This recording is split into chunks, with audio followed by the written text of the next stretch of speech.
মনে মনে ভেবেছিলাম বড় মায়ের দর্শনে অবশ্যই একদিন যাব। কিছুদিন যাবৎ পায়ের যন্ত্রণায় বেশ ভুগছি, তাই এইসব দর্শন করা আমার কাছে এখন কল্পনার অতীত।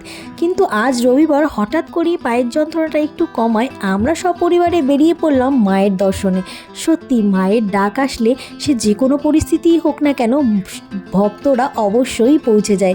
আমরা দ্রুত বেরিয়ে পড়লাম স্টেশনের উদ্দেশ্যে। আমরা প্রথমে যাদবপুরে চলে গেলাম, সেখান থেকেই ট্রেন ধরে শিয়ালদা থেকে নৈহাটি। এই যে দেখছেন ভিডিওটা, এটা আমাকে ভীষণ ইন্সপায়ার করেছে। এই মানুষটি নিজের হাতে রান্না বান্না করে এনে স্টেশনে বিক্রি করছে। সত্যি কথা বলতে কি, মানুষ চাইলে সমস্ত কিছু করতে পারে, শুধু ইচ্ছাটাই থাকা দরকার। যেতে যেতে সোনাই একটু ঘুমিয়ে পড়লো। বেশ অনেকটা পথ অতিক্রম করে আমরা পৌঁছে গেলাম নৈহাটি স্টেশনে। এখানে এসেই সোনাই একেবারে হামলে পড়লো খেলনাদ। এই পাজেলটা কিনে ফেলেছে। দেখো, প্রথমবার মায়ের মন্দিরে এসেছি, মায়ের মাহাত্ম্য অনেক শুনেছি, তাই মনে প্রাণে একটা অদ্ভুত আনন্দ, আশা এবং অনেকটা কৌতূহল নিয়ে মায়ের কাছে ছুটে যাচ্ছি। স্টেশনটা পার করেই রিক্সা স্ট্যান্ড, এখান থেকেই আমরা রিক্সা ধরে নিলাম। কিন্তু বন্ধুরা, মা কিন্তু আমার প্রথম ইচ্ছা একেবারেই পূরণ করে দিয়েছে, মায়ের দর্শনে আসা। আমার কিন্তু এটা প্রথমেই ইচ্ছা ছিল।